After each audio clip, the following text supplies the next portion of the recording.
this week's Stolen Time. The baby's turning into a monster. Okay, well, I'm definitely not going to make that the title of this episode. But it's true. Okay, so I don't know what to do. So, first things first, I am someone who really doesn't like loud people. I don't like, like when you're in a restaurant and you hear like the table next to you just being so loud, and so we're like, oh, whatever, they're having fun. I hate it. So I hate loud like that, and if someone kind of talks in a very loud voice, I don't like it either. Sometimes aggressive music really just like gives me a headache. My baby is loud. He was born that way. He was born loud, strong, powerful voice. And no shame, thank God, in voicing it. So first, yes, you must wonder, or I do, of course, like the fucking significance of having this appear on my lap.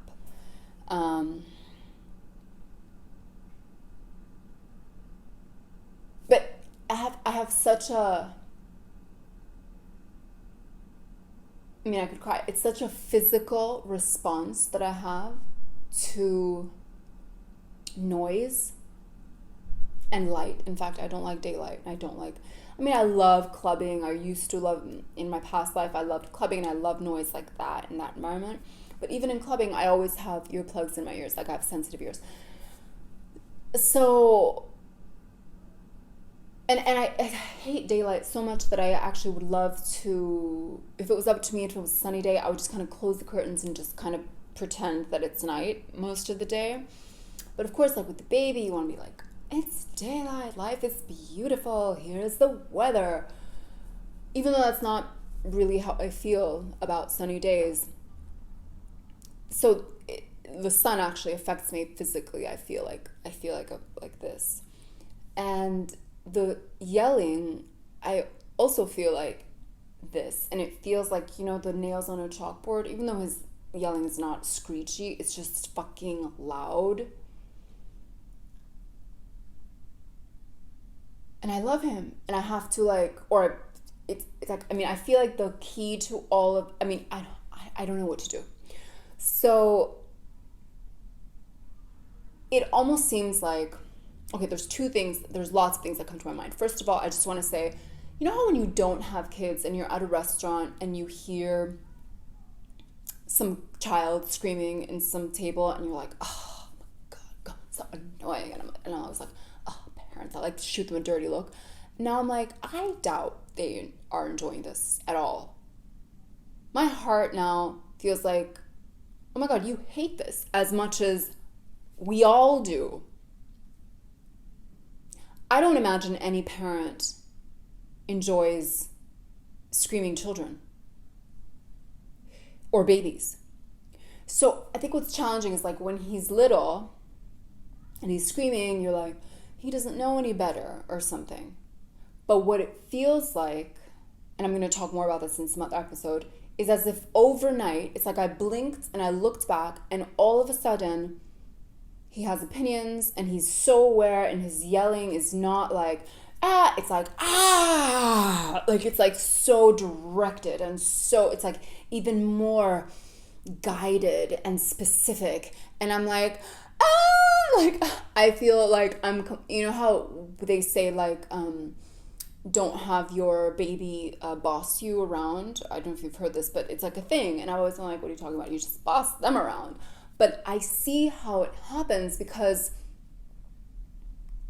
it happens without you realizing, or at least for me, without almost noticing that it's like his needs have morphed into a hazy mixture of needs and wants. But because I was so responsive to needs before, now I'm like, what's a need? What's a want?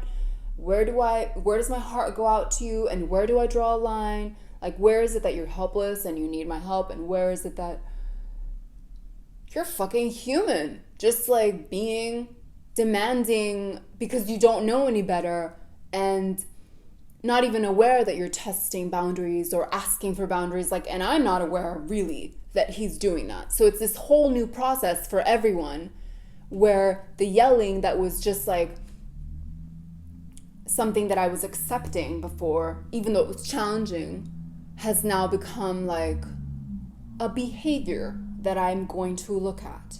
And I can see how, oh, this is what happens when the children grow. It's like the one thing just morphs into another and it becomes this encroachment of behavior. And at the end, you have this fucking adult like me.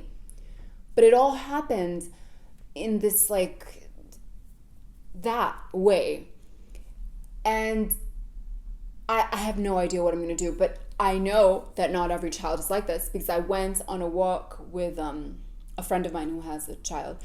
I think it was like an hour and a half walk. That child, that baby, didn't make one sound. One.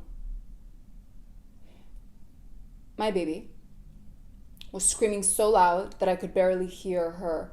And I could see that and she's probably gonna watch this video. I could see that she was like, she was being very sweet about it, but I can tell it's not like a universal aspect of babies. You're gonna have different kinds of babies, and I can see that this baby is this, at least now, or this is an aspect of this baby.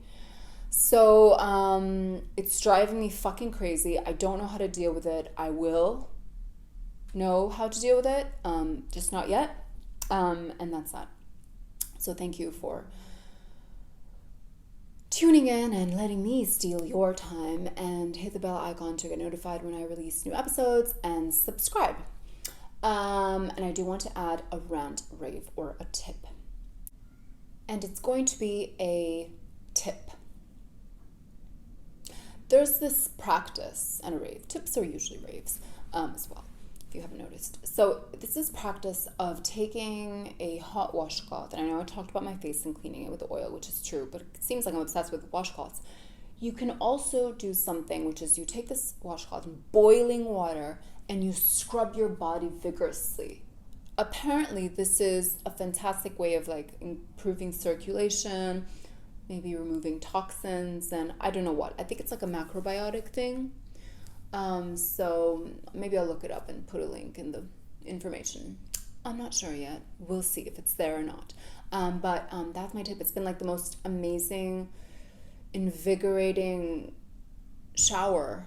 It's almost like a shower that I do in the mornings, and I actually do it with the baby, which is kind of fun because I'm like, join me in my habits. So that's it. Thanks so much.